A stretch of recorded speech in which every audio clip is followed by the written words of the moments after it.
ಶುಭೋದಯ.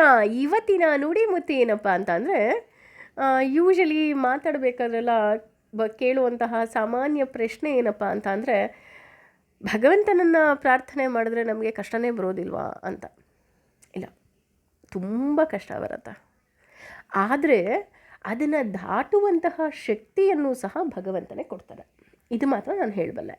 ಅದಕ್ಕಿಂತ ಹೆಚ್ಚಾಗಿ ನಾವು ಕಷ್ಟ ಅಂತ ಏನು ಅಂದ್ಕೊಳ್ತಾ ಇರ್ತೀವಿ, ಅದು ಕಷ್ಟ ಆಗಿರೋದಿಲ್ಲ, ಬದಲಿಗೆ ನಮ್ಮ ಸುಂದರ ಜೀವನಕ್ಕೆ ತಳಪಾಯ ಆಗಿರುತ್ತೆ.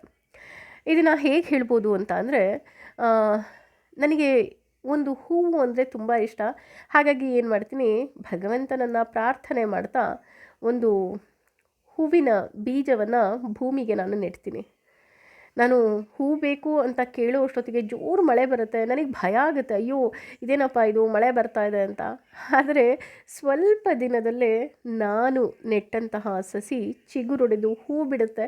ಅಷ್ಟೇ ಅಲ್ಲ, ನನ್ನ ಸುತ್ತಮುತ್ತಲೂ ಸಾಕಷ್ಟು ಹೂ ಬಿಟ್ಟಿರುತ್ತೆ. ಅಂದರೆ ನಾನು ಭಗವಂತನ ಹತ್ರ ಕೇಳಿದ್ದು ಒಂದೇ ಹೂವು, ಆದರೆ ಅವನು ಹೂವಿನ ತೋಟವನ್ನೇ ನನಗೋಸ್ಕರ ಕೊಡ್ತಾನೆ. ಯಾವಾಗ ಕೊಡ್ತಾನೆ ಅಂತ ಅಂದರೆ, ನನಗೆ ಹೂ ಬೇಕು ಅಂದಾಗ ನಾನು ಆ ಹೂವಿನ ಗಿಡದ ಬೀಜವನ್ನು ನೆಟ್ಟಾಗ ಮಾತ್ರ.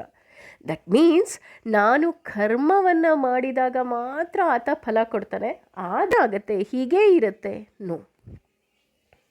ನನ್ನ ಕರ್ಮವನ್ನು ಮಾಡಬೇಕು, ನನ್ನ ಕೆಲಸವನ್ನು ಮಾಡಬೇಕು, ಭಗವಂತ ಅದಕ್ಕೆ ತಕ್ಕಂತಹ ಫಲವನ್ನು ಖಂಡಿತವಾಗ್ಲೂ ಕೊಡ್ತಾನೆ.